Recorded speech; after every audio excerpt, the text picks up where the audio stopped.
दोनों bodies actual में या कांटेक्ट में ना हो तब भी कोलिजन हो सकता है। मतलब किसी तरह का भी कोलिजन हो तो उसके अंदर क्या सेम रहता है, किसी तरह का भी कोलिजन हो तो उसके अंदर मोमेंटम हमेशा कंजर्व रहे। एनर्जी मैंने कहा है कि कंजर्व हो भी सकती है, नहीं भी हो सकती। जो आज हम पढ़ने जा रहे हैं कोलिजन से रिलेटेड टॉपिक पढ़ेंगे। इससे पहले हमने जो टॉपिक पढ़ा था वो law of conservation of momentum के ऊपर था। उसके बाद law of conservation of momentum के बाद हमने अपना lecture application of law of conservation of momentum के ऊपर शूट तो किया था, लेकिन वो डिलीट हो गया, फिर हमें नेक्स्ट लेक्चर शूट करना पड़ा। तो इस तरह करते हैं, ये जो चैप्टर है इसको खत्म करके इसके बाद हम वो law of conservation of momentum के एप्लीकेशन के ऊपर लेक्चर हम बनाने वाले हैं। तो अब बात करते हैं कि इसके जो किसी को बच्चे को अगर आप चाहिए एमसीक्यूज या numerical problem related to this topic, तो वो at the end of this lecture जाए और वहां जाके अपने लिए एमसीक्यूज सॉल्व करें। अगर किसी को इस टॉपिक में कोई कंफ्यूजन नहीं है तो सिर्फ वो चीज़ देख के वो अपने एमडीकेट की प्रिपरेशन वगैरह कर सकता है। तो बात करते हैं कोलिजन क्या होगी, हम इसको बेसिक से सीखेंगे। कोलिजन बेसिकली एक हमारे बुक में है कि इसको कहेंगे एक ऐसा इवेंट होगा जिसमें दो बॉडीज जो हैं वो इंटरेक्ट करेंगे। इंटरेक्ट मतलब ये है कि ऐसा इवेंट होगा जिसमें दो बॉडीज बोले या दो पार्टिकल्स बोले, वो क्लोज आएंगे और क्लोज आके वो इंटरेक्ट करेंगे, मतलब एक दूसरे के ऊपर फोर्स एक्सर्ट करेंगे। कैसे फोर्स एक्सर्ट करेंगे वो हम सीखेंगे यहाँ पे। एक तो फोर्स एक्सर्ट होती है दो बॉडीज जब फिजिकली कांटेक्ट में हो, एक तो फोर्स एक्सर्ट दो बॉडीज फिजिकली कांटेक्ट हो तब फोर्स लगाते हैं, एक दो बॉडीज फिजिकली कांटेक्ट ना भी हो तब भी फोर्स लगाते हैं। तो यहाँ पे दो बॉडीज क्या करेंगे, ऐसा इवेंट होगा जिसमें दो बॉडीज या दो पार्टिकल्स वो क्लोज आएंगे, क्लोज आने के बाद इंटरेक्ट करेंगे फोर्सेस, एक दूसरे के ऊपर फोर्सेस इंटरेक्ट करेंगे, तो उसको हम कोलिजन कहते हैं। तो फिर उसके बाद हम डेफिनेशन की तरफ जाते हैं। क्या होगी डेफिनेशन? एन इवेंट क्या है बच्चों? An event during which particles बोलो या फिर bodies, during which two particles या bodies comes close to each other, come close to each other and interact by means of forces on each other.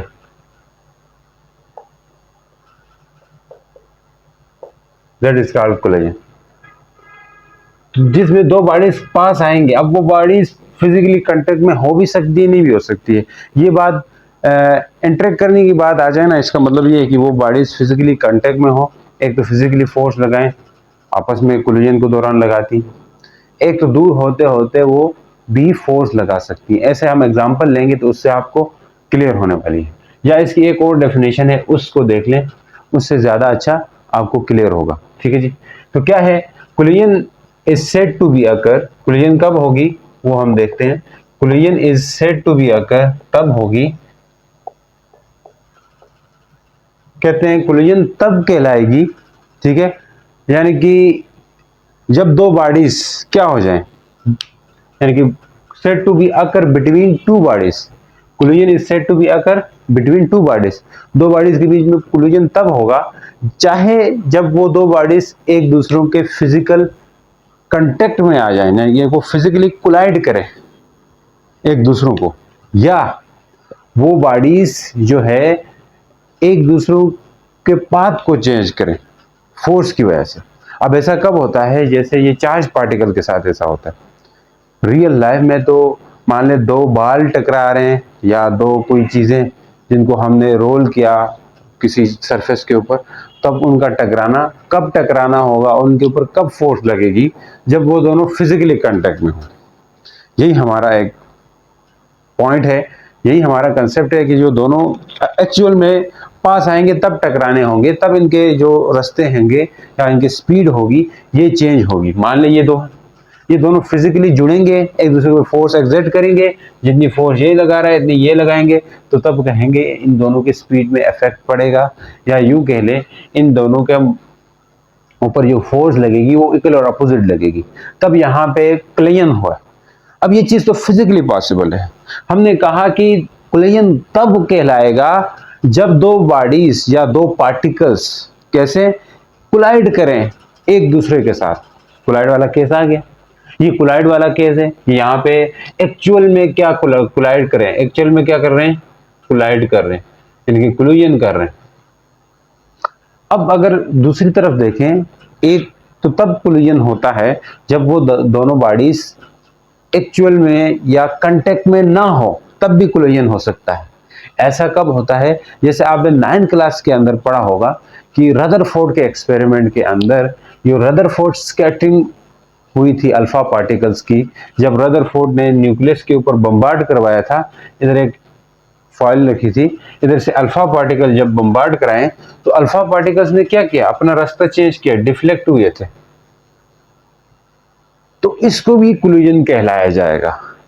जब particles, charge particle हो या कोई body हो, वो अपना रास्ता चेंज करें किसी दूसरे चार्ज पार्टिकल की वजह से या किसी दूसरे बॉडी की फोर्स की वजह से। अब न्यूक्लियस की वजह से इसको फोर्स मिल रही थी, कौन सी फोर्स मिल रही थी, रिपल्सिव फोर्स मिल रही थी, इलेक्ट्रोस्टैटिक रिपल्सिव फोर्स मिल रही थी, उसकी वजह से इसने अपना रास्ता चेंज कर दिया, तब भी ये आपके पास कोलिजन कहलाएगा। तो कोलिजन के लिए लाजमी नहीं है वो दोनों बॉडीज फिजिकली आपस में कांटेक्ट में हो, बल्कि वो बॉडीज फिजिकली कांटेक्ट में ना हो करके भी अगर उनका रास्ता चेंज होता है किसी दूसरे बॉडी की फोर्स के लगने की वजह से। अब फोर्स हमेशा, आपने कहा ना, फोर्सेस कांटेक्ट भी हो सकती है, नॉन कांटेक्ट भी हो सकती है। यहाँ एक नॉन कांटेक्ट फोर्स लग रही है न्यूक्लियस की, इसकी वजह से इसका रास्ता क्या हो रहा है, चेंज हो रहा है। तो means this is also a collision.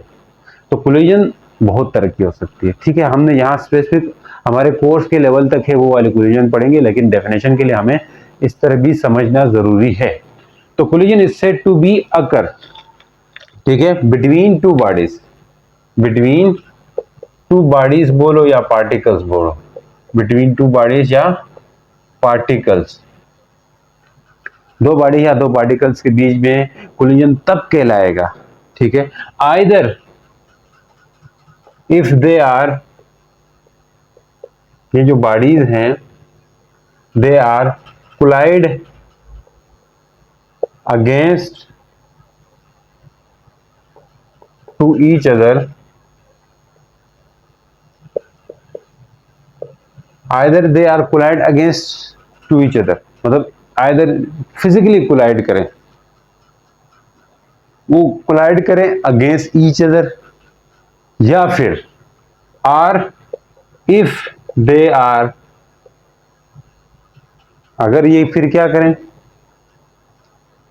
If they are change the path of, if they change the path of one particle or one body affected by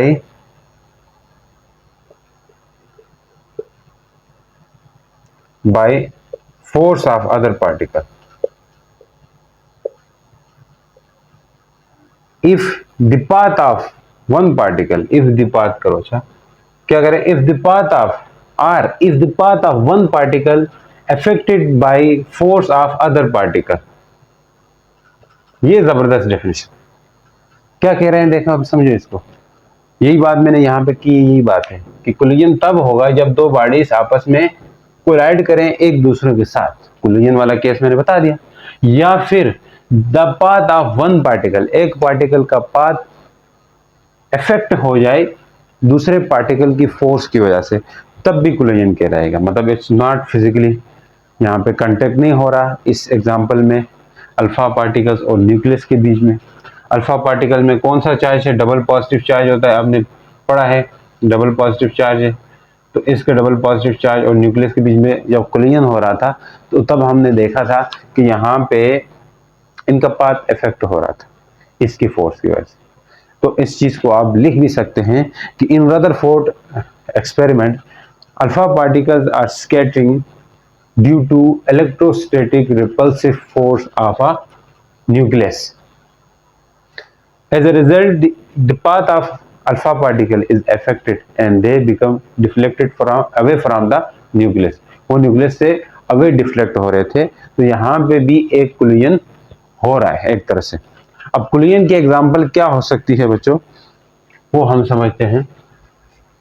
ये स्नूकर बाल्स होते हैं, ये हमारी डेली लाइफ में है। स्नूकर बाल के बीच में जो कोलिजन है, या कोलिजन न्यूक्लियाई और जो भी न्यूक्लियाई है और प्रोटॉन्स के बीच में कोलिजन जो होगा, वो भी हमारे पास, देखो न्यूक्लियस के इनसाइड क्या होते हैं, प्रोटॉन्स होते हैं, इनके बीच में भी कोलिजन हो सकता है।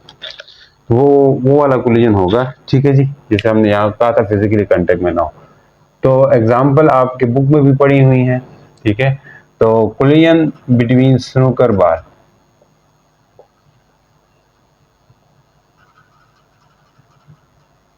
ठीक है। इस तरह बहुत सारी एग्जांपल्स है। कोलिजन बिटवीन स्नूकर बाल हो गए, collision between proton and nuclei,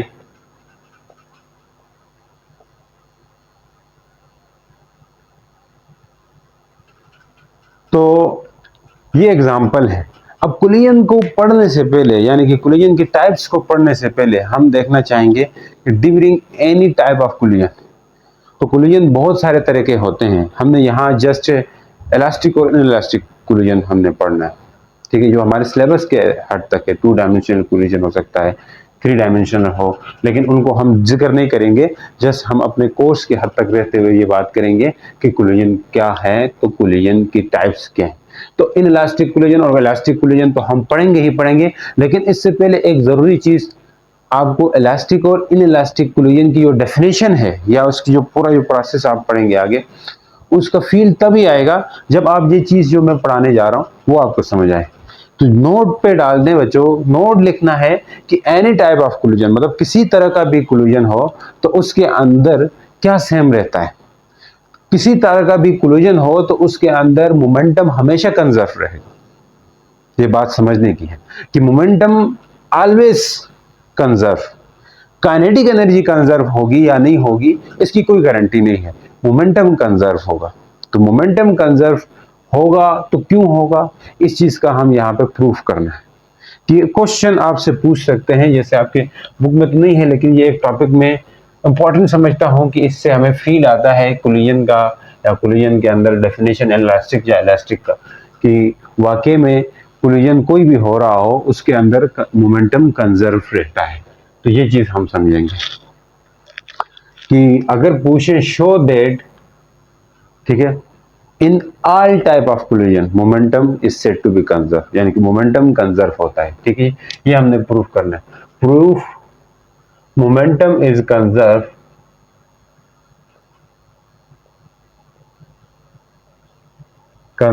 in all collisions, ये हमने प्रूफ करना है। तो देखें, in any type of collision, during any type of collision, Newton third law is always applicable, या ऑलवेज होल्ड करता है जिस तरह का भी कोलिजन हो। तो अगर न्यूटन लॉ होल्ड करता है तो हम कह सकते हैं यहाँ पे जो भी कोलिजन हो रहा है, ठीक है, तो टोटल फाइनल मोमेंटम कोलिजन के अंदर जो टोटल इनिशियल मोमेंटम है वो ऑलवेज इक्वल होगा टोटल फाइनल मोमेंटम के, ठीक है, इन ऑल कोलिजन्स। अब ये चीज आपको मैं इससे थोड़ा और बैकग्राउंड पीछे बता दूं कि अगर हम डेली लाइफ में कह देते हैं कि किसी बॉडी का मोशन में चेंज आ रहा है, मतलब पोजीशन चेंज हो रही है, अगर किसी बॉडी का कहते हैं, जैसे इसके साथ थोड़ा ताल्लुक नहीं, मैं फिर भी बताना चाहूंगा कि आपको समझ आए तब भी ठीक, नहीं आए तब भी ठीक है। अगर मैं कह रहा हूँ कि कहीं पे किसी बॉडी का क्या हो रहा है, मोशन हो रहा है, इस मोशन का क्या मतलब है, पोजीशन चेंज हो रही है। क्या हो रही है, चेंज इन पोजीशन हो रही है बच्चों। क्या हो रही है, मोशन के दौरान पोजीशन तो चेंज होती है, चाहे वो मोशन यूनिफॉर्म हो या वेरिएबल हो, यानी कि वो यूनिफॉर्म वेलोसिटी से मूव करे या वेरिएबल वेलोसिटी से मूव करे, दोनों सूरतों में पोजीशन चेंज होती रहती है। लेकिन उस टाइम मान ले पोजीशन चेंज हो, यानी कि मोशन हो, पोजीशन चेंज हो, तो उसी दौरान लाजमी नहीं है कि मोमेंटम भी चेंज हो। मोमेंटम चेंज नहीं हो सकता, मोमेंटम कंजर्व हो सकता है। क्या हो सकता है, momentum can be conserve, momentum will conserve, momentum conserve रहेगा। अगर किसी मोशन के दौरान पोजीशन भले चेंज हो रही हो, मोमेंटम कंजर्व होगा। वो कैसे सर, देखिए पोजीशन चेंज होने का मतलब क्या है कि हर टाइम में वो अपना डिस्प्लेसमेंट कवर करती जा रही है ओरिजिन के लिहाज से। ओरिजिन के लिहाज से ये आपके पास ओरिजिन है, यहां से स्टार्ट लिया है तो हर टाइम टाइम जा रहा है 1 2 3 4 5 6 सेकंड जा रहा है, तो आप यहाँ पे पोजीशन भी आप चेंज करते हुए जा रहे हो, सही है ना। पोजीशन भी आप क्या कर रहे हैं, चेंज कर रहे हैं। पोजीशन भी चेंज होता जा रहा है, चाहे यूनिफॉर्म मोशन है चाहे वेरिएबल है, सब में पोजीशन चेंज होता जा रहा है। लेकिन मोमेंटम कंजर्व हो सकता है, लेकिन मोमेंटम अगर उस बॉडी के जो पोजीशन है वो इक्वल चेंज हो रही है तो इस मीन्स वहां पे यूनिफॉर्म वेलोसिटी होगी। तो यूनिफॉर्म वेलोसिटी होगी तो उस वक्त मोमेंटम कंजर्व होगा, क्योंकि मोमेंटम के अंदर क्या होता है, मास और वेलोसिटी। वेलोसिटी अगर यूनिफॉर्म होगी तो मोमेंटम ऑटोमेटिकली क्या होगा, सेम होगा। तो इसलिए मोमेंटम कंजर्व होगा। पोजीशन भले चेंज हो रही है उस वक्त मोमेंटम कंजर्व होता है, यानी कि law of conservation of momentum hold हो रहा होता है। समझ आ रही है कि नहीं? तो यहाँ पे देखो तो जब कोलिजन हो रहा होता है उस वक्त दोनों बॉडीज भले मूव कर रही है,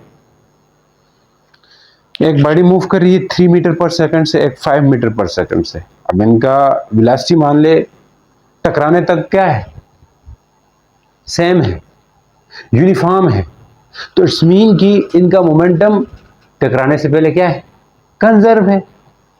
कंजर्व है तो बाद में भी टकराएगा तब भी मोमेंटम क्या होगा, कंजर्व होगा। लेकिन हम यहाँ फिक्स दलाइल देंगे, कोई भी कोलिजन होगा उसके अंदर मोमेंटम कंजर्व कैसे होगा। तो मोमेंटम कंजर्व होने का मतलब ये है कि total initial momentum of system should be always equal to total final momentum के इक्वल होना चाहिए, या total change in momentum zero होना चाहिए। आप इस तरह भी कह सकते हो, दोनों एक ही स्टाइल। देखिए total initial momentum p i equal to p f total final momentum के इक्वल, ये बात तो हमें समझ आती है। लेकिन मैं इसको एक तरफ लेके आऊं, इस पी आई को इधर ले आऊं तो पी एफ माइनस पी आई, तो ये इधर तो जीरो होगा, डेल पी कह सकते हैं, p f minus p i क्या कह सकते हैं, del p. Total change in momentum should be zero.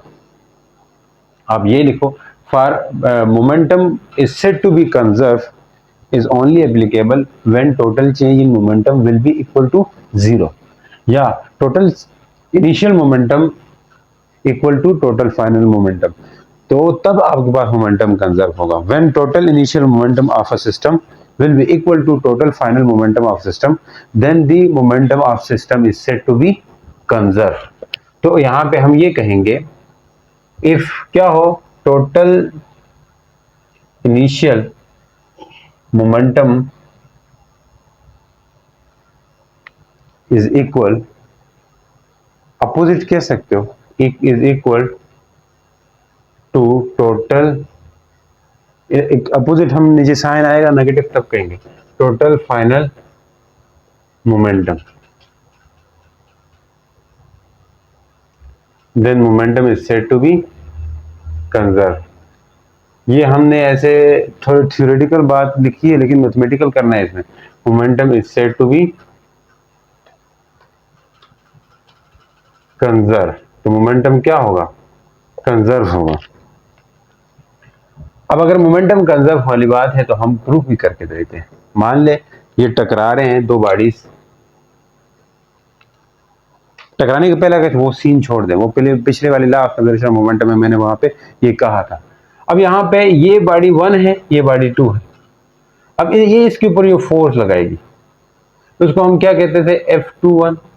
ये इसके ऊपर जो फोर्स लगाएगी F12। ये दोनों forces according to Newton third law क्या होगा, इक्वल एंड अपोजिट होंगी।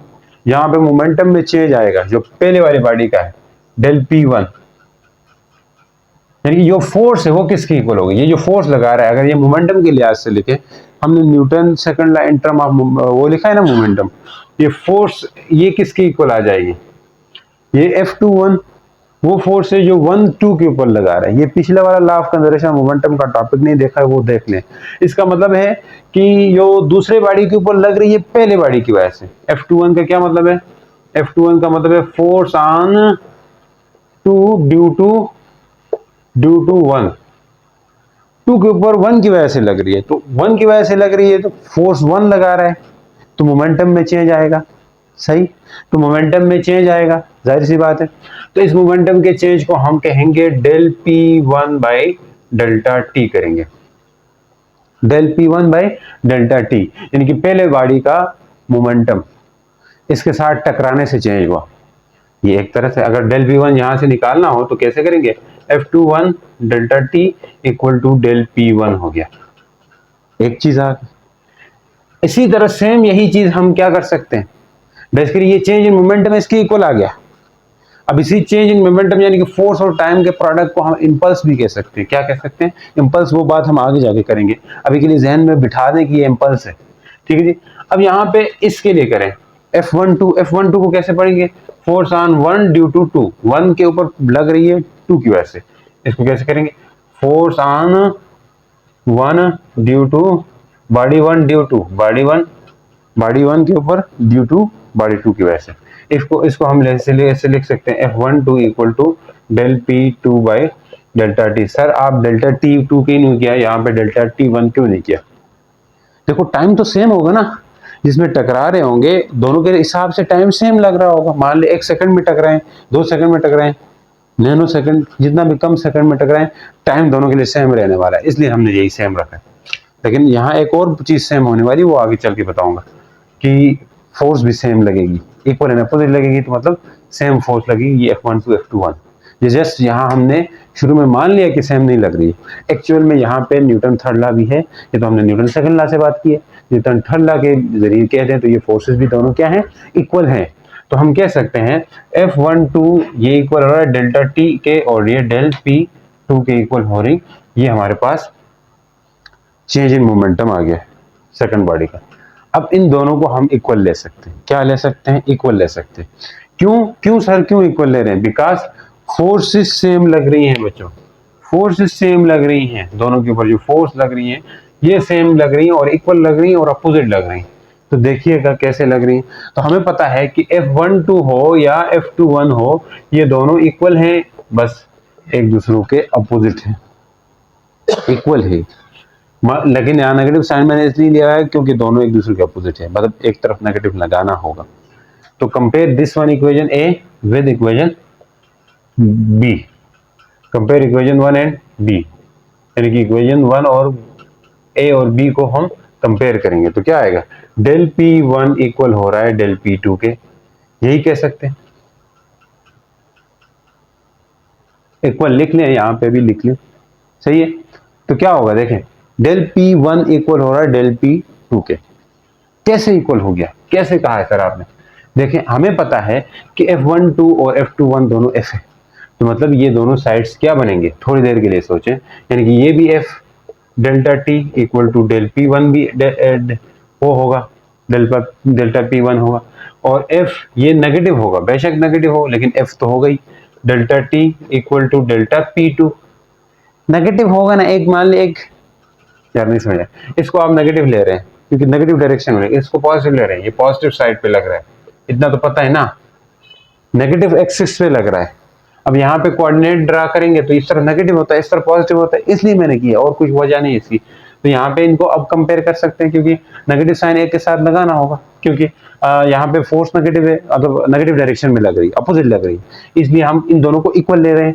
इक्वल लेंगे और जीरो, चेंज इन मोमेंटम को जीरो के इक्वल लाना है, तो हमें समझ आएगी कि यहाँ पे कोलिजन के दौरान मोमेंटम क्या हो रहा है, कंजर्व हो रहा है, यानी कि del P2 equal to minus del P1 लिख सकते हैं।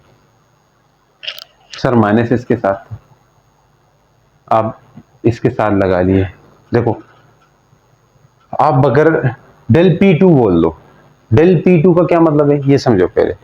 डेल P2 है हमारे पास किसका है, इस टू वाले बॉडी का मोमेंटम, इस टू वाले बॉडी का मोमेंटम, टोटल चेंज है वो जीरो आना चाहिए, तो ये दोनों इक्वल हो रहे हैं और अपोजिट हो रहे हैं, ठीक है। टोटल चेंज जीरो हो सकता है, अगर मैं इसको इधर ले आऊं तो क्या होगा, del P2 plus del P1 equal to zero, ये दोनों का टोटल चेंज है वो जीरो के बराबर आ रहा है। अगर आप इसके साथ लगाते हो तो फिर इधर ले आओ, देखिए minus del P2 equal to del P1, इसको अभी इधर ले आओ तो क्या होगा, zero equal to del P1 plus del P2, दोनों का जो सम है टोटल चेंज है वो जीरो के बराबर आ रहा है। यहाँ पे भी टोटल चेंज क्या आ रहा है, जीरो के बराबर आ रहा है। इसका मतलब क्या है कि न्यूटन थर्ड लॉ के जरिए यहाँ पे होल्ड हो रहा है कि total change in momentum zero आ रहा है, इट्स मीन कोलिजन के दौरान मोमेंटम कंजर्व हो रहा है। ये आगे के लिए बात जरूरी है, बहुत जरूरी है। लेकिन काइनेटिक एनर्जी कंजर्व रहेगी या नहीं रहेगी इसकी कोई गारंटी नहीं है। मैंने पहले कहा था मोमेंटम तो यहाँ कंजर्व हो रहा है। अब इस चीज को देखो, यहाँ del P1 del P2 impulse भी कह सकते हैं, क्योंकि इंपल्स टोटल इंपल्स लग रहा है बॉडी बी ए के ऊपर, बॉडी 1 के ऊपर, बॉडी बी के जरिए, वो इक्वल होगा टोटल इंपल्स लग रहा है बॉडी बी के ऊपर ए की वजह से, ये दोनों भी इक्वल होने वाले। खैर यहां तक गया तब भी आपको ये समझ आ गया, कम से कम ये रियलाइज हो गया कि मोमेंटम कंजर्व रहता है during any type of collision, किसी भी कोलिजन के अंदर, क्योंकि वो दोनों bodies force equal and opposite लगाते हैं यार। ठीक है जी। अब बात करते हैं हम काइनेटिक एनर्जी की, हल्की से ये बात होगी तो उसके बाद आपको ये समझ आएगा काइनेटिक एनर्जी भी क्या हो सकती है, कंजर्व नहीं हो सकती है लेकिन किसी किसी टाइम होती है। ठीक है। अब यहाँ पे kinetic energy on the other hand, अगर दूसरी तरफ देखें, kinetic energy is not necessarily to be conserve, यानी कि काइनेटिक एनर्जी मे और मे नॉट कंजर्व, मे और may not conserve. Pure elastic होगा तो इसमें प्योर इलास्टिक कोलिजन होगा, ये हम पढ़ेंगे टाइप्स ऑफ कोलिजन में, वहां फिर काइनेटिक एनर्जी कंजर्व हो सकती है, इन इलास्टिक में नहीं होगी। मे आर मे नॉट कंजर्व, क्योंकि ड्यूरिंग कोलिजन क्या होता है बच्चों, जब ड्यूरिंग कोलिजन हो तो उस दौरान sum initial energy of body, sum initial energy of body क्या होती है, वेस्ट हो जाती है, डिसिपेट हो जाती है, ज़ाया हो जाती है, किस फॉर्म में, हीट एनर्जी और साउंड एनर्जी में। ठीक है। Initial kinetic energy is dissipated into heat and sound energy, sound energies, etc. Therefore,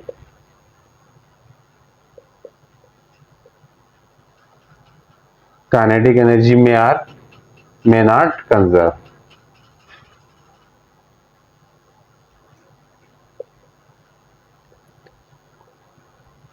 हो भी सकती है, नहीं भी हो सकती है। ठीक है। तो इसके बाद हम पढ़ेंगे क्या चीज, टाइप्स ऑफ कोलिजन। तो उम्मीद करता हूँ समझ आएगी बड़ी अच्छा से।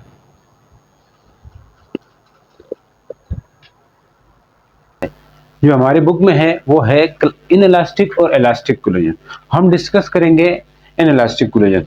पहले हमने जो किया था, एक बात याद रखनी है हम आपने यहाँ पे कि during any type of collision, जो भी कोलिजन हो रहा हो उस टाइम मोमेंटम कंजर्व होता है, क्योंकि बॉडीज जब टकराती हैं, देखो टकराना मतलब नहीं है, कोलिजन सिर्फ टकराना नहीं होता, फिजिकली टकराना नहीं है, बल्कि अगर फोर्स की वजह से इंटरेक्ट करे, मतलब एक बॉडी दूसरे बॉडी के पाथ को चेंज कर दे, तब भी वो कोलिजन है, ये बात याद रखें। अब यहाँ पे इन इलास्टिक कोलिजन है, एक इलास्टिक कोलिजन है, हम उनको डिस्कस करेंगे कि इन इलास्टिक कोलिजन क्या होती है। पहले इन इलास्टिक कोलिजन, इसको हम पढ़ेंगे।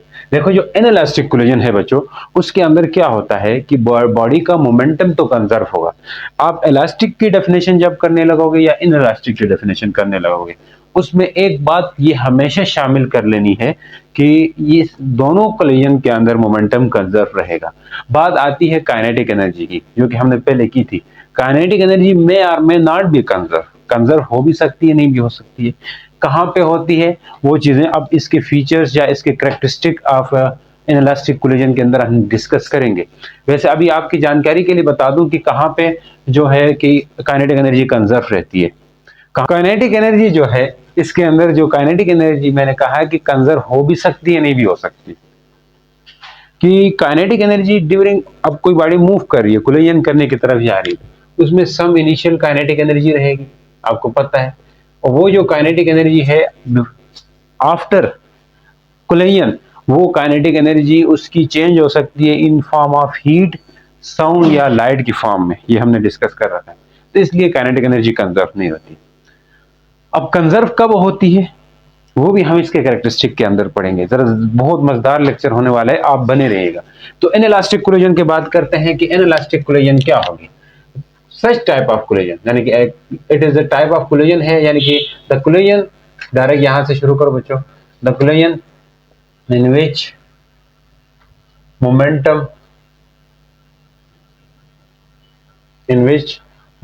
of a system conserve in which momentum of a system conserve। मैंने कहा ना, एक बात आपने हमेशा कर देनी है कि कोलिजन किसी तरह का भी हो जिसमें मोमेंटम कंजर्व होगा। इनइलास्टिक की बात हो रही है तो मोमेंटम ऑफ सिस्टम कंजर्व होगा, but kinetic energy of system conserve नहीं होगा इसके अंदर। तो हम लिख सकते हैं but kinetic energy of system does not conserve.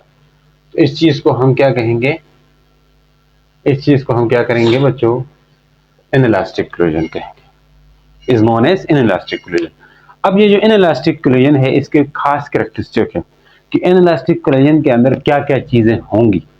एक चीज तो ये है कि इनइलास्टिक कोलिजन हो रहा हो तो उसके अंदर मोमेंटम कंजर्व होगा। ये बात आपने याद दिलाने के लिए रखनी है अपने पास कि इनइलास्टिक कोलिजन की कैरेक्टरिस्टिक क्या है, वो मैं वन बाय वन सबको डिस्कस करूंगा। कैरेक्टरिस्टिक ऑफ या फीचर्स ऑफ इनइलास्टिक कोलिजन, ठीक है, किसके, इनइलास्टिक कोलिजन के क्या कैरेक्टरिस्टिक्स रहेंगे। Number one, total momentum of system should B conserve. कि पहली चीज क्या रहेगी इसमें, इसके अंदर total momentum remain conserve. Total momentum of system, momentum of system remain क्या रहेगा बच्चों, रिमेन कंजर्व, कंजर्व रहेगा। दूसरी बात क्या करनी है आपने इसके अंदर, एक तो मोमेंटम कंजर्व हुआ, टोटल एनर्जी भी कंजर्व होगी। देखो energy can neither be created not destroyed, तो हम यहाँ पे कह सकते हैं कि टोटल एनर्जी भी कंजर्व होगी। वो जिस भी तरह का कोलिजन होगा उसके अंदर टोटल एनर्जी कंजर्व होती है। सर काइनेटिक एनर्जी की बात कर रहे थे आप, काइनेटिक एनर्जी कंजर्व नहीं होगी यहाँ पे, क्योंकि काइनेटिक एनर्जी वेस्ट भी हो जाती है। अगर इसमें कंफ्यूजन है तो आप लिख दें कि काइनेटिक एनर्जी क्या है, होगी, कंजर्व नहीं होगी, टोटल एनर्जी कंजर्व होगी। Total energy of system remain conserve. अच्छा, total energy something different from kinetic energy. अच्छा, काइनेटिक एनर्जी लॉस हो जाती है, टोटल एनर्जी उतनी ही रहेगी, ठीक है जी। अगर इसको एनर्जी वेस्ट हुई तो कोलिजन के दौरान फिर से इसकी वेलोसिटी चेंज होकर कुछ न कुछ एनर्जी इस बॉडी को मिलती है, इसलिए उसकी एनर्जी क्या रहेगी, टोटल एनर्जी कंजर्व रहेगी। दूसरी बात हम करते हैं जी कि टोटल एनर्जी कांस्टेंट है, मतलब काइनेटिक एनर्जी कांस्टेंट नहीं होगी, काइनेटिक एनर्जी कांस्टेंट नहीं होगी। Kinetic energy of system does not constant या conserve because due to heat, ये एनर्जी इसकी लॉस हो सकती है।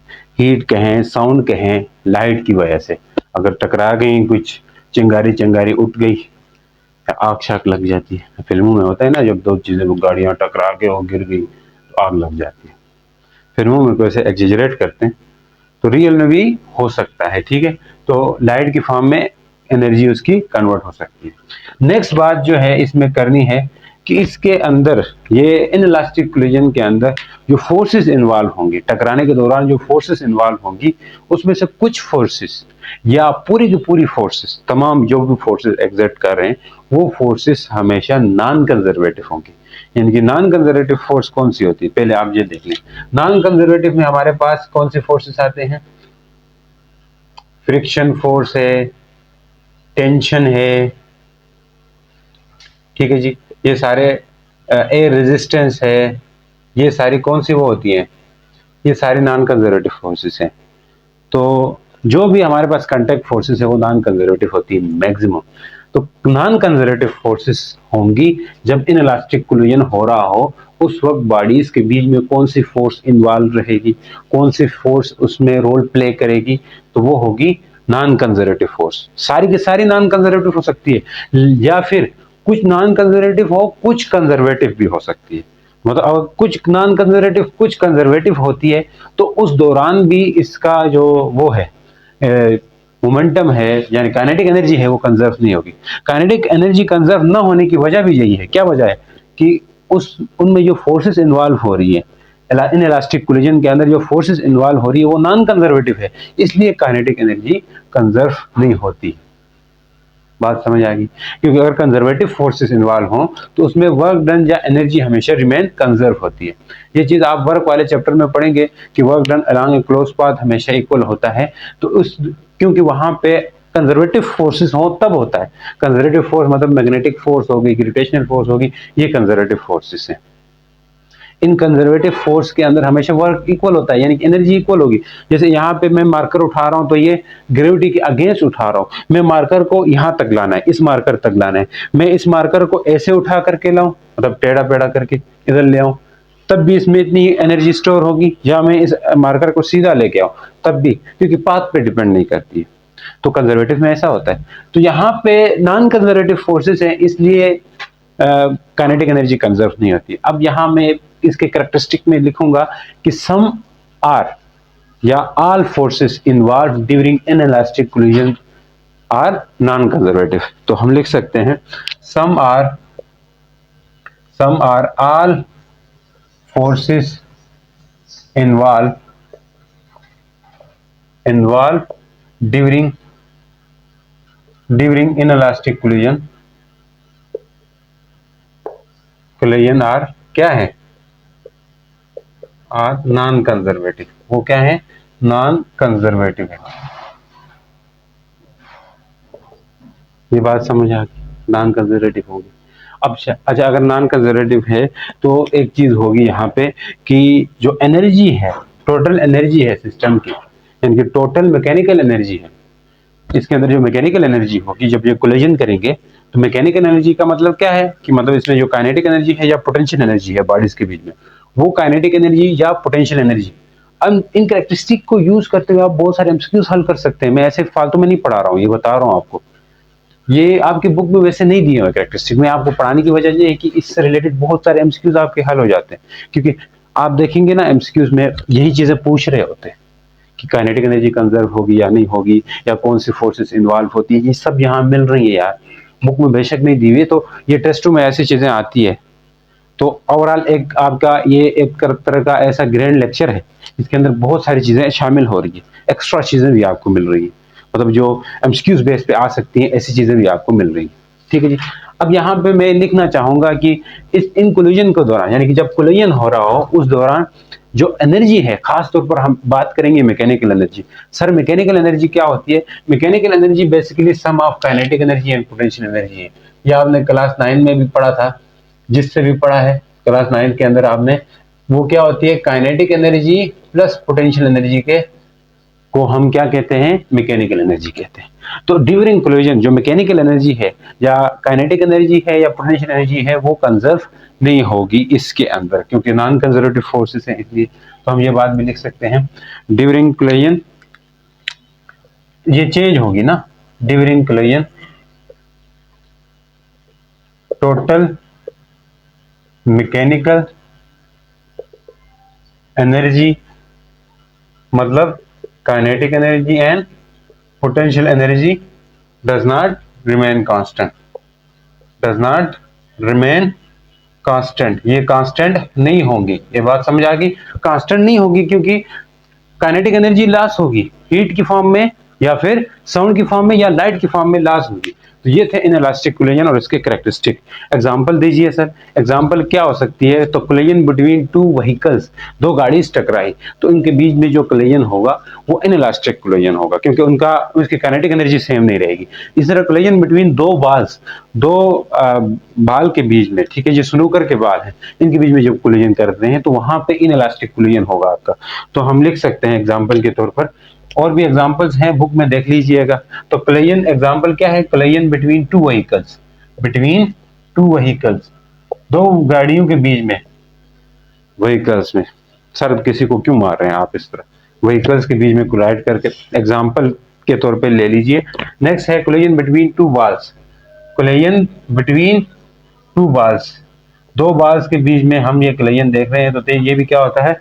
इनइलास्टिक कोलिजन होता है। ये दरवाजा बंद करें, आवाज आ रही है। हेलो दरबंद दलालो, गाने की आवाज आ रही है उधर से। इनइलास्टिक कोलिजन हम पढ़ेंगे। अब इनइलास्टिक कोलिजन के अंदर क्या है, एक इलास्टिक होगा एक इनइलास्टिक कोलिजन होगा। तो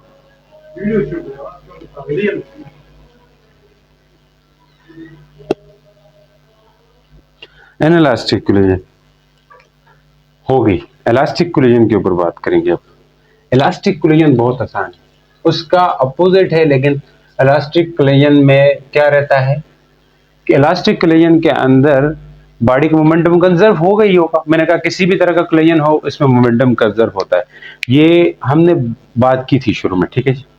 अब यहाँ पे इलास्टिक कोलिजन है तो इलास्टिक कोलिजन के अंदर मोमेंटम कंजर्व होगा। तो इसमें भी एक बात डेफिनेशन में ये बात शामिल कर लेनी है कि मोमेंटम ऑफ सिस्टम कंजर्व होगा, लेकिन काइनेटिक एनर्जी भी कंजर्व होगी। तो ऐसा कोलिजन जिसके अंदर momentum as well as kinetic energy दोनों कंजर्व हो, तो उस तरह के कोलिजन को हम क्या बोलेंगे, इलास्टिक कोलिजन कहेंगे, सॉरी। अच्छा, तो हम क्या कह सकते हैं इसको, type of collision, type of collision in which both kinetic and both momentum and kinetic energy of the system remain constant। तो इसको हम क्या कहते हैं, इलास्टिक, इसको हम क्या कहेंगे, इलास्टिक कोलिजन कहेंगे। अब इलास्टिक कोलिजन के अंदर क्या फीचर्स रह सकते हैं, दो फीचर्स तो हमें मिल गए, एक इस सिस्टम का मोमेंटम कंजर्व रहेगा, दूसरा इस सिस्टम का काइनेटिक एनर्जी कंजर्व रहेगी। ये तो हमें डेफिनेशन से ही पता लग रहा है, लेकिन और जो बातें हैं एक्स्ट्रा वो आपको जहन रखने के लिए, तो कैरेक्टरिस्टिक क्या हो सकते हैं इसके ऊपर वो हम देख रहे हैं कि कैरेक्टरिस्टिक क्या होंगे या features, characteristics of what, elastic collision. Elastic collision के कैरेक्टरिस्टिक क्या हो सकते हैं इसके ऊपर बात करते हैं। जो इलास्टिक कोलिजन के कैरेक्टरिस्टिक हैं वो है आपके पास, नंबर 1 पहला, momentum of system remain conserve. ये तो हम लिख ही सकते हैं कि सिस्टम का मोमेंटम कंजर्व होगा। क्यों ऐसा, भला क्यों, क्योंकि इसके अंदर, आंसर आपको खुद ही पता है, मैं क्यों बता रहा हूं।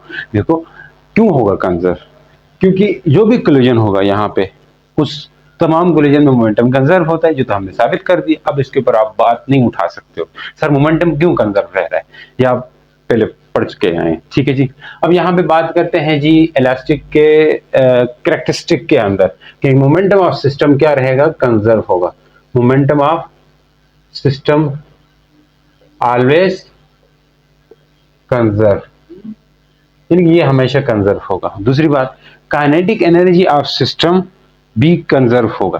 तो हम लिख सकते हैं kinetic energy of system will also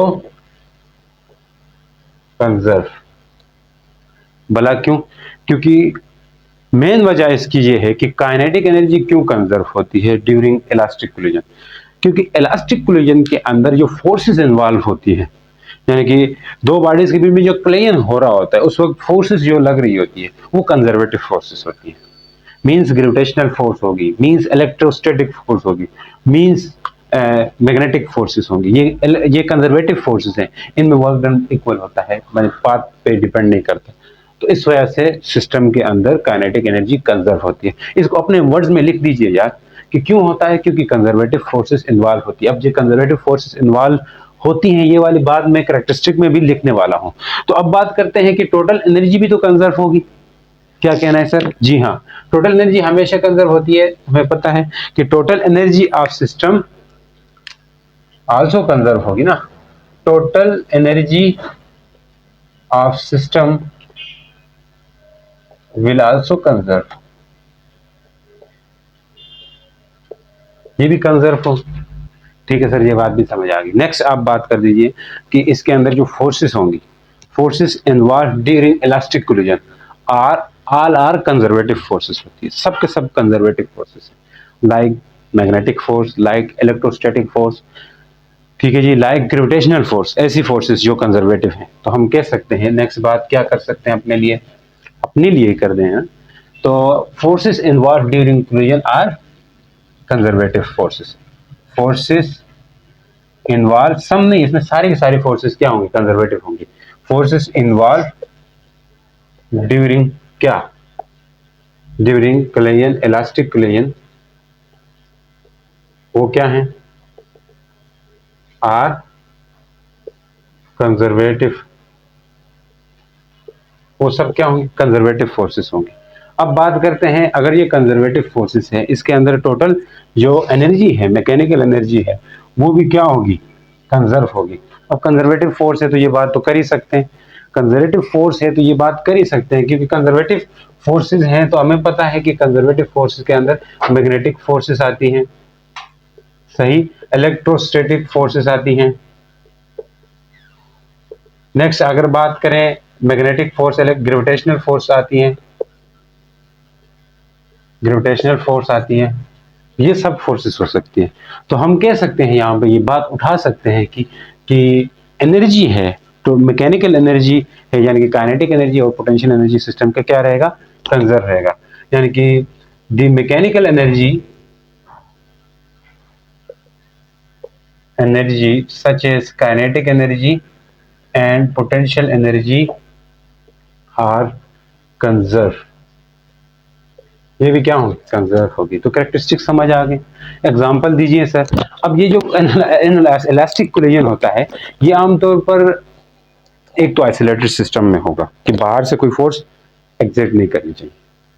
isolated system के अंदर दो बाल रखे हुए, उनके बीच में बाहर से कोई एक्सटर्नल फोर्स ना लगने का मतलब है फ्रिक्शन नहीं लगनी चाहिए। ये हम एग्जांपल आगे पूरा मैथमेटिकल करेंगे, इसमें समझ आएगी ये बात। लेकिन हम यहाँ पे एग्जांपल पे क्या लिखने वाले हैं, अगर दो बाल्स के बीच में कोलिजन हो और वो दोनों बाल्स आइसोलेटेड सिस्टम में हो, तब भी ये क्या है, इलास्टिक कोलिजन के एग्जांपल में है। या यूं कहते हैं कि जो कोलिजन होता है बिटवीन एटॉमिक पार्टिकल्स के बीच में, जो एटम के पार्टिकल्स हैं, न्यूट्रॉन, प्रोटॉन, जो न्यूक्लियाई के अंदर होते हैं, जो एटम के अंदर जो भी इलेक्ट्रॉन वगैरह हैं, इनके बीच में जो कोलिजन होगा, इलेक्ट्रॉन का तो नहीं हो सकता, तो इस बात में रिवॉल्व करते रहते हैं। न्यूक्लियाई के अंदर प्रोटॉन न्यूट्रॉन्स का हो सकता है, न्यूट्रॉन प्रोटॉन के बीच में, तो इनके बीच में जो कोलिजन होता है वो क्या होता है, ये वो जो है वो आपके पास इलास्टिक कोलिजन है। तो इसके एग्जांपल के तौर पे हम लिख लेते हैं कि कोलिजन बिटवीन, अच्छा अब मजे की बात बताओ, अगर ये एटॉमिक पार्टिकल के बीच में बात कर रहा हूं तो एटॉमिक पार्टिकल के अंदर फोर्स होगी, इलेक्ट्रोस्टैटिक फोर्स होगी, इलेक्ट्रोस्टैटिक फोर्स कंजर्वेटिव फोर्स है, इसलिए वहां पे काइनेटिक एनर्जी भी कंजर्व रह रही है। ठीक है जी। तो collision between atomic particles inside the atom, collision between gas molecule भी कह सकते हैं, यानी कि बिटवीन जो गैस मॉलिक्यूल हैं उनके बीच में हो सकती है। इनकी एनर्जी पे, स्पीड पे कोई फर्क नहीं पड़ता, इसलिए इसको भी ले सकते हैं नियरली। ठीक है जी। अब बात करते हैं मेन कोलिजन की तरफ, जो हमारा है कोलिजन इन वन डायमेंशन, यानी कि वन डायमेंशन में कोलिजन क्या होगा, वो भी elastic collision in one dimension, ये आपका टॉपिक रहेगा। क्या पढ़ने जा रहे हैं, elastic collision in one dimension. देखिए वन डायमेंशनल मोशन हो तो उसके अंदर इलास्टिक कोलिजन क्या होगी, ये पाकिस्तान का झंडा गिर गया, झंडा गिर गया, फ्लैग ऑफ आवर कंट्री, कैसा लगा है। ठीक है जी। 14 अगस्त पे मैंने यहाँ पे इसको लगाया था बोर्ड के ऊपर, आज गिरा है, इसको वापस से हम लगा लेते हैं। ठीक है जी। बोर्ड साफ करते करते गिर गया ना। अब बात करते हैं elastic collision in one dimension, कि वन डायमेंशन में इलास्टिक कोलिजन क्या है, ये हमने पढ़ना है। Elastic collision in one dimension, one dimensional motion हो, उसमें दो बॉडीज के बीच में कोलिजन हो, तो उसको कैसे पढ़ेंगे, इलास्टिक कोलिजन हो रहा है। इलास्टिक कोलिजन हो रहा है मींस काइनेटिक और मोमेंटम, काइनेटिक एनर्जी और मोमेंटम दोनों कंजर्व रह रहे हैं। ये बात हमें पता लग रही है क्योंकि इलास्टिक का लफ्ज यूज हुआ है। सर इलास्टिक का लफ्ज तो हमें पता है, कोलिजन इन वन डायमेंशन का क्या मतलब है? कोलिजन इन वन डायमेंशन, वैसे कोलिजन इन टू डायमेंशन भी हो सकता है, दो डायमेंशन में कोलिजन भी होता है, लेकिन हमारे सिलेबस में नहीं है तो हम इसके साथ छेड़खानी नहीं करने वाले, ठीक है। ऊपर के लेवल पे आप जाएंगे पढ़ेंगे, लेकिन हमारे सिलेबस में नहीं तो हम छेड़ेंगे नहीं, just collision in one dimension हम पढ़ेंगे। बहुत ईजी है क्योंकि इसमें एंगल जो है वो जीरो रहता है, तो इसको स्टडी करना भी ईजी रहता है। तो पहली चीज हम समझेंगे कोलिजन इन वन डायमेंशन क्या है। इन वन डायमेंशन, अब आपको तो इलास्टिक कोलिजन के समझ आ गई। इलास्टिक लफ्ज यूज हुआ है तो मींस वहां मोमेंटम भी कंजर्व रह रहा होगा और साथ काइनेटिक एनर्जी भी कंजर्व रह रही है। अब यहाँ पे वन डायमेंशन की बात हो रही है। वन डायमेंशन का मतलब ये है बच्चों, देखो कि ऐसा कोलिजन जिसमें जो कोलाइडिंग बॉडीज है ये आफ्टर कोलिजन यानी कि स्ट्रेट पाथ पे मूव करें, कोलाइडिंग बॉडी स्ट्रेट पाथ पे मूव करें, कोलिजन के बाद भी और कोलिजन से पहले भी। यानी कि अगर दो बॉडीज कोलाइड कर रही, आ कैसे रही थी? स्ट्रेट पाथ पे आ रही थी, एक आगे एक पीछे आ रही थी, तो टकराने के बाद भी वो सीधे रास्ते हो जाए, सीधे रास्ते से आ रहे थे इस तरह, एक इधर से ये दो मार्कर है ऐसे से आगे आ रहे थे, टकराए फिर भी ये सीधे सीधे आगे जाए। देखिए आ रहे थे, पीछे वाले की स्पीड ज्यादा करेंगे ना, पीछे वाले की स्पीड ज्यादा करेंगे तो ये तभी तो आके टकराना होगा, आगे वाले की कम रखें, ठीक है। या आप जो है ना पीछे वाले की ज्यादा रख लेंगे तब टकराना होगा, अगर आगे वाले की ज्यादा रखेंगे फिर तो टकराएंगे नहीं, ये आगे जाता ही जाएगा। तो अगर देखें इसको मैं ज्यादा करता हूँ, ये आहिस्ता चल रहा है, तो मतलब ये आके सीधे पहले टकराने से पहले क्या थे? सीधे रास्ते में जा रहे थे, सीधे रास्ते में आगे मूव कर रहे थे, टकराने से पहले स्ट्रेट लाइन पे मूव कर रहे थे, स्ट्रेट पाथ पे मूव कर रहे थे। अब टकराए, टकराने के बाद भी ये सीधे हो रास्ते से ही जाए, तो ये होगा वन डायमेंशनल कोलिजन। अब इनके मोशन के दौरान जो फोर्स लग रही है या मोशन है, इसके बीच में एंगल जीरो होता है। ये सब बातें हम करने वाले। तो वन डायमेंशनल कोलिजन क्या होगा इसके ऊपर हम बात करें। मान लें एक बॉडी ए है एक बॉडी बी है, तो कोलिजन के बाद भी ये क्या हो रहे हैं? सीधे रास्ते से ही जा रहे हैं। तो such type of collision in which colliding bodies move in a straight path before and after collision, that is known as collision in one dimension. Such type of collision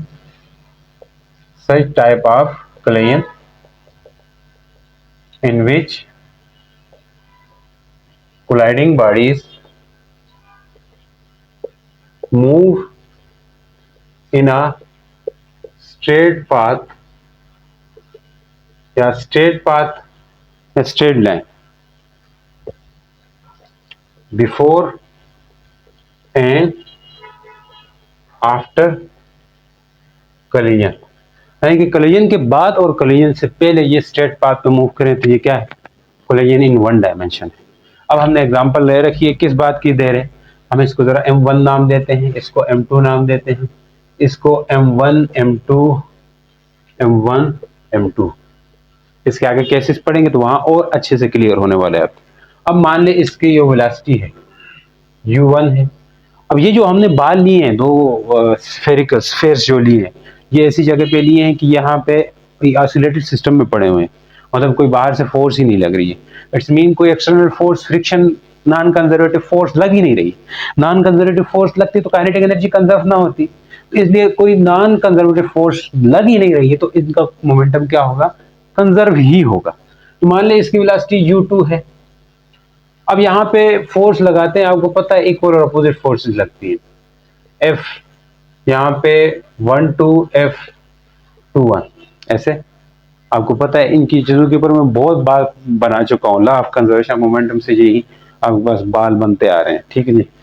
अब ये जो आपके पास है v1 होगी, इसकी वेलोसिटी चेंज होगी, इसकी velocity v2 होगी। तो consider a to spheres A and B having mass m1 and m2, ये आप इंग्लिश लिख देना, having masses m1 and m2 such that the velocity of m1, that is u1, initial velocity of m1 u1 and initial velocity of u2 m2 is u2। तो हम condition ये रखेंगे यहाँ पे कि u1 is greater than u2, ये जरूरी है कोलिजन के लिए। अब ये कंडीशन अगर फॉलो होगी तो u1 ज्यादा होगी तो ये टकराने होंगे, और आफ्टर कोलिजन इनकी वेलोसिटी क्या होगी? आफ्टर कोलिजन जो है, ये बिफोर कोलिजन वेलोसिटीज क्या थी? बिफोर कोलिजन बच्चों वेलोसिटीज थी, ये इंग्लिश वगैरह लिखना ये बहुत सिंपल है। कोलिजन वेलोसिटी एक की थी u1, एक की थी u2।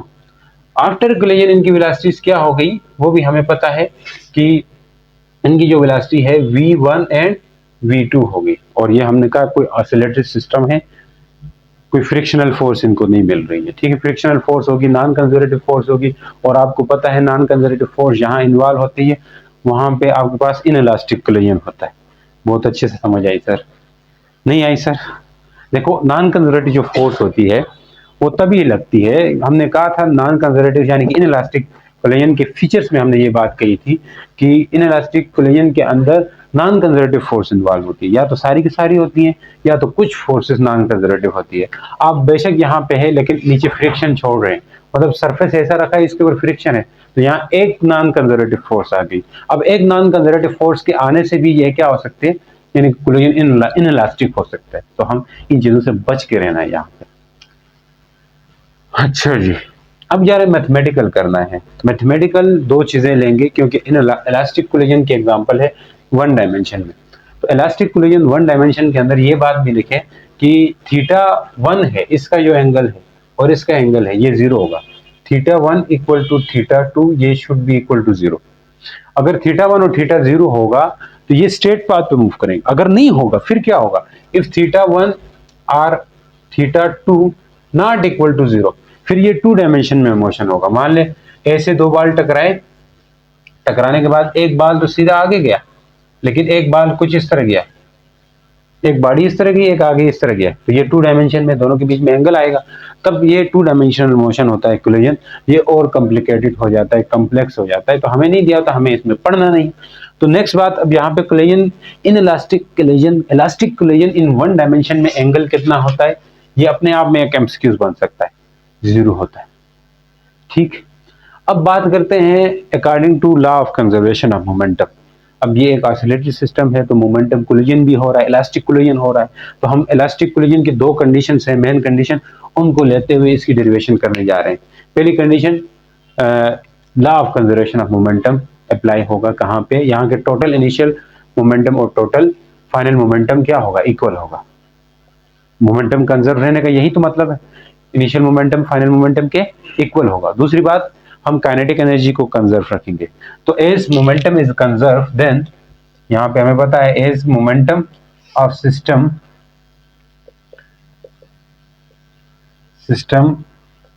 Is conserve because elastic collision, since initial momentum should be equal to final momentum, initial momentum final momentum के इक्वल आ जाएगा। अब इनिशियल मोमेंटम किसके इक्वल होगा, बिफोर कोलिजन जो टोटल मोमेंटम होगा वो इनिशियल मोमेंटम होगा, टकराने से पहले टोटल मोमेंटम वो क्या है, वो हम निकाल सकते हैं अगर ये हमारे पास इक्वेशन वन होगी। तो टोटल इनिशियल मोमेंट, हाय हाय देखें गला खुश होके अचानक से वो नहीं होता, वो सा हो गया था, ठीक है। अब उसको क्या कहते हैं बात कर रहे हैं कि टोटल इनिशियल मोमेंटम क्या होगा, तो याद रखें टोटल इनिशियल मोमेंटम है वो इक्वल होगा दोनों बॉडीज का टोटल इनिशियल मोमेंटम आपने निकालना है, तो दोनों बॉडीज का मोमेंटम्स को सम करना पड़ेगा। इस बॉडी का मोमेंटम क्या होगा, m1 u1, ये तो आपको आता है, यानी कैसे देखो, इस बॉडी का मोमेंटम अगर निकालना है तो इस बॉडी के मेस को इस बॉडी के वेलोसिटी से मल्टीप्लाई करेंगे तो वो इसका मोमेंटम बनेगा, उसे हम P1 कहेंगे, सही। इस बॉडी का मोमेंटम क्या होगा, P2 होगा, जो कि हो सकता है m2 u2। तो इनिशियल मोमेंटम निकालना है सिस्टम का बिफोर कोलिजन, तो वो क्या होगा, तो हम यहां लिखते हैं इनिशियल मोमेंटम बिफोर कोलिजन, वो क्या होगा, वो इक्वल होगा P1 प्लस P2।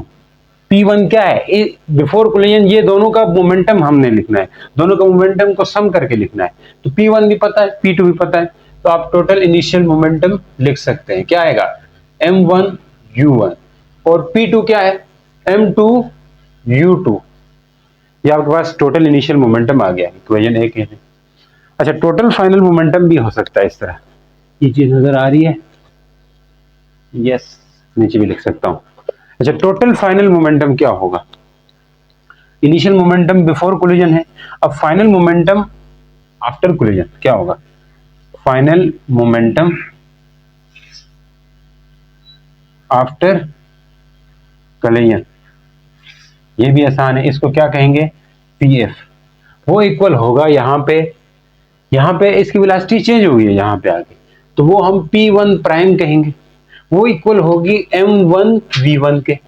पहले P1 थी, अब P1 प्राइम, मोमेंटम में चेंज आया, प्राइम इसलिए रखा था कि दोनों में कुछ डिफरेंस तो रहे ना, चेंज हुआ ये तो डिफरेंस रहे, लिखने में भी डिफरेंस रहे, डिफरेंस तो आता ही आता है कोलिजन के बाद, मोमेंटम तो चेंज होता ही होता है, वेलोसिटी चेंज हो रही है तो मोमेंटम चेंज हो गया यार, वेलोसिटी डिपेंड कर रही है मोमेंटम पे, v डिपेंड कर रही है p पे, p मोमेंटम ना। तो इसके बाद बिफोर कोलिजन M2 का मोमेंटम क्या होगा बच्चों? M2 का मोमेंटम होगा M2v2। तो मैं यहां फाइनल मोमेंटम लिखने जा रहा हूं, तो P1 prime plus P2 prime कर सकते हैं, तो यहां पे आ जाए फाइनल मोमेंटम इक्वल होगा किसके? M1v1। P1 किसके इक्वल है? M1v1 प्लस P2 किसके इक्वल है? P2 प्राइम M2v2 के। फाइनल मोमेंटम भी आ गया, इक्वेशन भी आ गई। अब इक्वेशन ए और इक्वेशन बी, ए और बी को आप 1 में पुट कर दें, इससे आपका टोटल मोमेंटम आ जाएगा। बहुत इजी है, ये मिटा सकेंगे तो मिटाओ, मिटा सकते हैं ना, क्यों नहीं मिटा सकते? साथ साथ नोट करिए, करना हो तो। अब देखिए मैं क्या कर रहा हूं, इस पी आई को मैं इधर लिखूंगा ना, इधर लिखूंगा, और पी एफ को मैं इस तरफ लिखूंगा, बीच में इक्वल आएगा, पी आई को इस तरफ, पी एफ को, क्योंकि मोमेंटम कंजर्व हो रहा है। तो इक्वेशन वन एम्प्लाइज, मतलब इक्वेशन वन पुट करेंगे, put equation A and be in equation one, इसको शॉर्टकट ऐसे भी लिख सकते हैं। तो क्या करेंगे, यहां पे मैंने कहा था इस साइड पे क्या आना चाहिए? इनिशियल मोमेंटम, तो आ सकता है m1 u1 plus m2 u2, सही, इक्वल लगा लें, इक्वल आएगा क्योंकि बीच में इक्वल था। पी एफ क्या है? ये कुछ है, m1 v1 plus m2 v2। ठीक है सर, हमें यह बात तो समझ आएगी। तो मोमेंटम्स को इक्वल लिया है, कौन से मोमेंटम्स को इक्वल लिया है? टोटल इनिशियल मोमेंटम को। किसको इक्वल लिया है? टोटल इनिशियल मोमेंटम को। अब यहां से अरेंज कर दे, इधर m1 इधर था, इधर m1 है, m1 वालों को एक तरफ ले जाए, m2 वालों को एक तरफ ले जाए, तो इसका मतलब है इसकी जगह जहां बनती है, इसकी जगह इधर बनती है, इनको उस तरफ लेके जाएंगे, इक्वल के m2 u2 को इस तरफ लेके जाएंगे, इधर से m1 v1 को इस तरफ लेके आएंगे, तो रीअरेंज करेंगे तो क्या होगा? m1 u1, इसको इधर लाए तो माइनस होगा, m1 v1 साइन प्लस का होता है ना, इधर माइनस हो जाएगा, इस तरफ आ जाए m2 u2 नहीं v2, इसको ले जाएंगे तो माइनस होगा m2 u2। यहां तक समझ आ गई सर? समझ आ गई। अब जरा यहां से आप कॉमन लीजिए कि कॉमन अगर m1 लेते हैं तो क्या आएगा? u1 minus v1। यहां से अगर m2 कॉमन लेते हैं तो क्या आएगा? v2 minus u2। इसको आप इक्वेशन का नाम दें इक्वेशन नंबर 2 का, यानी कि ये law of conservation of momentum यानी कंजर्व हो रहा है, यानी कि मोमेंटम कंजर्व हो रहा है कोलिजन, इस बेस पे हमने ये इक्वेशन बनाई। यानी कि डेफिनेशन में ही दो बातें थी, कि एक बात क्या थी, फिर से ध्यान करें, एक बात ये थी कि मोमेंटम कंजर्व हो रहा है, और दूसरी बात हमने ये कही थी कि काइनेटिक एनर्जी भी कंजर्व हो रही। अब मोमेंटम वाली बात से हमने ये चीज प्रूव कर दी है। अब बात क्या रहती है? अब बात रहती है यहाँ पे दूसरी बात, जो कि काइनेटिक एनर्जी कंजर्व करनी है, तो क्योंकि इन इलास्टिक कोलिजन हो रहा है इसलिए ये सब हम कर रहे हैं, समझ आई? तो अब हम देखें according to in elastic collision कि kinetic energy of system remain conserve, यानी कि काइनेटिक एनर्जी क्या हो रही है? कंजर्व हो रही है। तो हम इस हिसाब से यहाँ पे इक्वेशन अपनी सेट कर देंगे, सेट कर देंगे। सेट का लफ्ज क्यों बोलते हैं आप? सेट ना बोला करें। देखिए काइनेटिक एनर्जी मैंने बोली, काइनेटिक एनर्जी की बात की है, तो अब काइनेटिक एनर्जी की बात की है तो मैं क्या, कौन सी बात मैं कर सकता हूं? काइनेटिक एनर्जी मैं ये कहूंगा एज यहाँ पे हमें क्या है, काइनेटिक एनर्जी ऑफ सिस्टम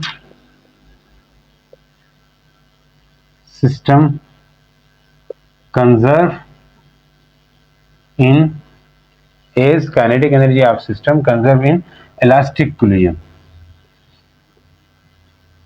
वजह भी बताएंगे ना। डियर फोर हमें पता है कि total initial kinetic energy of system equal होगी final kinetic energy of system की। तो काइनेटिक एनर्जी इनिशियल पूरे सिस्टम की वो इक्वल होगी काइनेटिक एनर्जी फाइनल के। अब यहां पे हर एक बॉडी की काइनेटिक एनर्जी होगी, हर एक बॉडी की काइनेटिक एनर्जी होगी। मान ले इस बॉडी की काइनेटिक एनर्जी क्या हो सकती है, ये मोमेंट वाली बात मिटा दूं। अंडरस्टूड है, आपको समझ आई। आपकी कॉपी में अगर जगह बड़ी लिखी है, डायग्राम बड़ी सी जगह पे बना रहे हो, तो ये सब चीजें साथ लिख सकते हो। मेरे पास जगह कम है इसलिए मैं ये कर रहा हूँ, ठीक है। अब इसकी काइनेटिक एनर्जी क्या होगी, इसकी इनिशियल काइनेटिक एनर्जी जब यहाँ चल रहा है, तो काइनेटिक एनर्जी मान ले इसकी काइनेटिक एनर्जी को हम के कहेंगे, K1 कहेंगे, वो इक्वल होगी 1/2 mv। वी नहीं होगा, यू होगा सर, U1 का स्क्वायर। इसकी काइनेटिक एनर्जी को हम K2 कहेंगे, K2 किसकी इक्वल होगी 1/2 m2U2 का स्क्वायर हो। सही। अब हम काइनेटिक एनर्जी टोटल लिखने जा रहे हैं, ये हमारे पास इक्वेशन 3 होगी। ठीक, पीछे पीछे आप इक्वेशन उसी तरह नाम देते आइए। तो हमें पता है कि काइनेटिक एनर्जी इनिशियल किसकी इक्वल होगी, टोटल सिस्टम की, बिफोर कोलिजन। ये बिफोर कोलिजन हो रहा है, बिफोर हो रहा है। आप बिफोर कोलिजन लिखने में जस्ट बिफोर लिखूंगा, इससे आप समझ जाना। वो इक्वल होगी K1 प्लस K2 के। किसके इक्वल होगी, K1 प्लस K2 के। अब जरा इसकी जगह लिख सकते हैं, बिल्कुल लिख सकते हैं। K1 क्या है, 1/2 m1 u1 का स्क्वायर। K2 क्या है, 1/2 m2 u2 का स्क्वायर लिख सकते हैं। टोटल इनिशियल काइनेटिक एनर्जी आ गई है सिस्टम की, जो कि बिफोर कोलिजन हो रही थी। अब आफ्टर कोलिजन की भी बात कर सकते हैं। आफ्टर कोलिजन यहाँ पे आ जाए तो ये K1 प्राइम होगी, क्योंकि इसकी वेलोसिटी चेंज हो रही, V1 हुई है, U1 से V1 हुई, तो इसके अंदर जो काइनेटिक एनर्जी है वो भी चेंज होगी। वो किसकी इक्वल होगी, 1/2 m1 V1 का स्क्वायर। सही। यहाँ पे ये K2 प्राइम है, ये K2 प्राइम होगी, ये K1 प्राइम है, तो 1/2 ये K2 पहाड़ नहीं है, K2 है। K2 प्राइम मैंने फाइनल काइनेटिक एनर्जी बताई है इस मेस 2 की कोलिजन के बाद। सही हो गया। अब देखिए K2 क्या होगी, m2V2 का स्क्वायर होगा। सही है सर, आगे पढ़ाइए। तो यहाँ पे इनिशियल काइनेटिक एनर्जी सिस्टम की आई, तो फाइनल काइनेटिक एनर्जी क्या होगी वो भी हम देख सकते हैं। वो इक्वल होगी K1 prime plus K2 prime. ये नजर आ रही, प्राइम प्राइम करके ऐड करेंगे दोनों को, प्राइम प्राइम करके ऐड करेंगे। तो final kinetic energy K1 prime की जगह क्या लिखूं, 1/2 m1 V1 का स्क्वायर, 1/2 m1 V1 का स्क्वायर प्लस 1/2 m2 V2 का स्क्वायर होगा। अब जरा हम इस इक्वेशन 3 में पुट करेंगे, इससे क्या होगा कि दोनों को इक्वल लेके लिख सकेंगे। दोनों को जिस तरह मोमेंटम वाले केस में इक्वल लिया था, इसी तरह यहाँ पे भी इक्वल लेना है। सेम आसान बात है। तो यहाँ पे आप लिख लें, पुट इन इक्वेशन 3। इक्वेशन 3 में पुट करेंगे। पहले मैं यहाँ पे क्या लिखने वाला हूँ, इनिशियल काइनेटिक एनर्जी, जो कि क्या है, ये, इसको इक्वेशन C कहें, इसको इक्वेशन D कहें, यानी कि C और D को मैं 3 में पुट करूंगा। ऊपर पहले A B बोला था ना, अभी C और D को मैं क्या पुट करूंगा, 3 पे पुट करूंगा, यानी ये इक्वेशन C है। इसको C नाम दिया, जो इनिशियल काइनेटिक एनर्जी थी उसको। फाइनल काइनेटिक एनर्जी ये है, इसको D नाम दिया। इनको हम यहाँ पे और यहाँ पे इक्वल लेके पुट करेंगे। तो पुट कर दीजिए। इनिशियल काइनेटिक एनर्जी क्या है, 1/2 m1 u1 का स्क्वायर प्लस 1/2 m2 u2 का square equal to 1/2 m1 v1 का स्क्वायर प्लस 1/2 m2 v2 का स्क्वायर होगा। अगर हम 1/2 को कॉमन ले बाहर, इन दोनों से भी, इन दो से कॉमन लिया तो m1 u1 का स्क्वायर प्लस m2 u2 का स्क्वायर इक्वल टू, यहां से भी ले लें, काटना चाह रहे हैं, m1 v1 का स्क्वायर प्लस m2 v2 का स्क्वायर, ये कट जाएगा, कट सकते हैं। तो जस्ट क्या रह जाएगी, इक्वेशन हमारे पास ये कुछ m1 u1 का स्क्वायर प्लस m2 u2 का स्क्वायर m1 v1 का स्क्वायर m2 v2 का स्क्वायर रहेगी।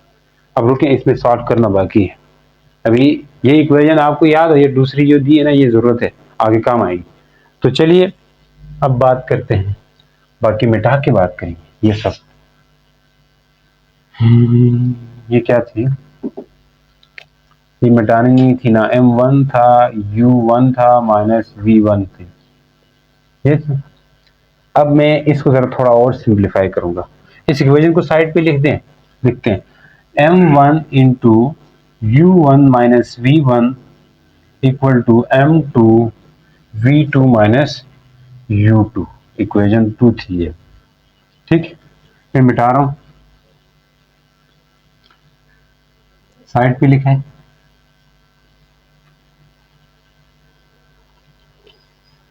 देखें यहां तक पहुंचे थे, यानी कि m1 u1 का स्क्वायर m2 u2 का square equal to m1 v1 का स्क्वायर m2 v2 का स्क्वायर। एक तरफ लें m1 को एक तरफ लें, जिस तरह यहाँ पे भी लाए थे, याद है पीछे, इस तरह इधर भी लेंगे तो क्या होगा, इधर लाए m1 यानी कि क्या है, फिर क्या है, देखो इसकी जगह इधर है, इसकी जगह उधर है, ऐसे ही होगा, तो जगह बदलानी है। तो अब m1 u1 का square plus minus m1 v1 का स्क्वायर, इधर आ जाए, पहले ये लिखें m2 v2 का स्क्वायर, इसके साथ ये m2 ये इस तरफ वाला ले आए, ये क्या होगा m2 u2 का स्क्वायर, m1 कॉमन ले, m1 कॉमन लिया, u1 का स्क्वायर माइनस v1 का स्क्वायर होगा, ये क्या होगा m2 आएगा, v2 का स्क्वायर माइनस u2 का स्क्वायर। एक बचपन में फार्मूला पढ़ा था 9 क्लास के अंदर, वो तो बचपन था आपका, उसको बचपन कहेंगे, हाँ तकरीबन बचपन ही है ना। तो एक फार्मूला था हमारे पास a square minus B square, वो किसके इक्वल होता था, a plus B, a minus B.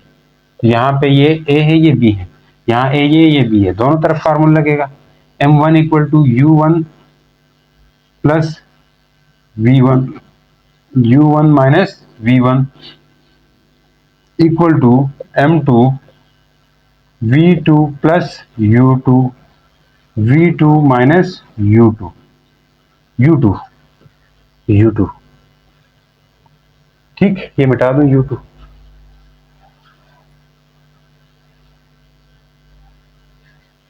क्या है जी, जहां पे इसको हम कुछ 4 और ये क्या हो रही है वो आप नाम दे देना, ठीक है। अब आपने क्या करना है, डिवाइड करना है 2 को 4 से, डिवाइड करना है इक्वेशन 2 को 4 से, इस इक्वेशन को इससे, यानी कि इस इक्वेशन के नीचे ये डिवाइड कर देना है, ठीक है। डिवाइड इक्वेशन 4 बाय इक्वेशन 2, 4 को 2 से डिवाइड कर देना है, मतलब इसके नीचे लिख दो डिवाइड ही होगा, इसके नीचे लिखेंगे तो क्या आएगा, डिवाइड ही होगा। अब देखें मैं इसको एज इट इज लिखूंगा, इसके नीचे वो वाली लिखने जा रहा हूं, तो m1 कुछ कटिंग शटिंग होगी, सेटिंग होगी, क्या सेटिंग होगी, सेटिंग हमारी किसी से नहीं होती है, m2 equal to v2 plus u2 v2 minus u2, setting करके क्या करोगे यार, सेटिंग करके प्यार करेंगे और क्या ना। अब देखें इसके नीचे हम डिवाइड करने जा रहे हैं ये वाले साइड, इसके नीचे ये वाली साइड डिवाइड करेंगे, तो इसके नीचे मैं डिवाइड करना हूं m1 into u1 minus v1, क्या होगा ये u1 माइनस v1 होगा, समझ आ गई। इसके नीचे क्या डिवाइड करेंगे m2 v2 minus u2, v2 minus u2, ये m2 कट गया, माइनस वाले भी कट गए, यहां पे ये भी कट गया, ये भी कट गया, तो बच क्या गया, बहुत इस आसान चीज, बहुत इंपॉर्टेंट चीज बच गई, u1 प्लस v1, इधर आ जाए v2 प्लस u2, अगर मैं एक तरफ कर दूं इनको, u को इधर लाऊं अब वापस से, v को इधर ले जाऊं, बहुत आसान हो जाएगा, v1 को इधर ले जाएंगे, कि आपके बुक में भी क्या हुआ है, तो इससे एक चीज समझ आएगी, u1 minus u2 equal to v2 minus v1, इसको कहते हैं कि रिलेटिव वेलोसिटी हो गई। ठीक है जी, एक वेलोसिटी को जब एक बॉडी की वेलोसिटी दूसरे बॉडी के वेलोसिटी के लिहाज से बताते हैं, velocity of one body with respect to another body, ये होती है रिलेटिव वेलोसिटी। अब यहाँ पे relative velocity of first body, body A, with respect to body B is equal to relative velocity of second body with respect to first body, ये इक्वल होगा। लेकिन before collision relative velocity of first body है with respect to, यहां से पढ़े, first body with respect to second body है, वो इक्वल होगी after collision relative velocity of second body with respect to first body. इसको कैसे पढ़ेंगे? ये तो बिफोर कोलिजन। सर देखें u1 और u2, u1 क्या चीज है? इनिशियल वेलोसिटी है, यानी कि बिफोर कोलिजन की वेलोसिटी है बॉडी m1 की, यानी बॉडी ए की। u2 क्या चीज है? इनिशियल वेलोसिटी है बॉडी 2 की, और वो भी बिफोर कोलिजन है। तो इन दोनों की कुल मिला के माइनस कर देंगे, इसकी वेलोसिटी से इसको माइनस कर देंगे, तो ये तो रिलेटिव वेलोसिटी हो। यहां पे आफ्टर कोलिजन की बात हो रही है। After collision velocity of body B है, relative velocity of body B है वो, और relative velocity of body A है, ये दोनों इक्वल होंगी। इसको, इस बात को हम ऐसे लिख सकते हैं, यानी कि before collision, before it's mean क्या है, इसको आप इक्वेशन 5 नाम दें। Before collision the relative velocity of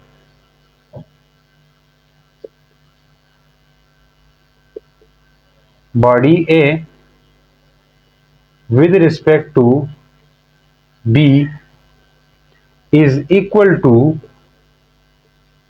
after collision relative velocity of body B with respect to A। इनकी रिलेटिव वेलोसिटी सेम होंगी भैया, सेम होंगी कोलिजन के बाद, क्योंकि इलास्टिक कोलिजन हो रहा है, इसलिए इनकी रिलेटिव वेलोसिटी सेम होगी एक दूसरे के लिहाज से। इसको एक और तरह से भी लिखते हैं, जो हमारी बुक में लिखा हुआ है, हम उसको देखें। बुक में क्या लिखा हुआ है वो देख लीजिए कि u1 माइनस u2 है equal to v2 minus v1 है। अगर ये u1 माइनस u2 है, u1 पहले है, यहाँ पे u2 पहले है, तो यहाँ से माइनस कॉमन ले, v2 प्लस v1, तो ये कुल मिला के क्या होगा, u1 minus u2 equal to, minus बाहर लिया, v1 पहले लाए माइनस v2, यानी कि नेगेटिव साइन ये इंडिकेट कर रहा है कि वेलोसिटीज अपोजिट होंगी आफ्टर कोलिजन। क्या अपोजिट इंडिकेट कर रहा है? Velocity of bodies opposite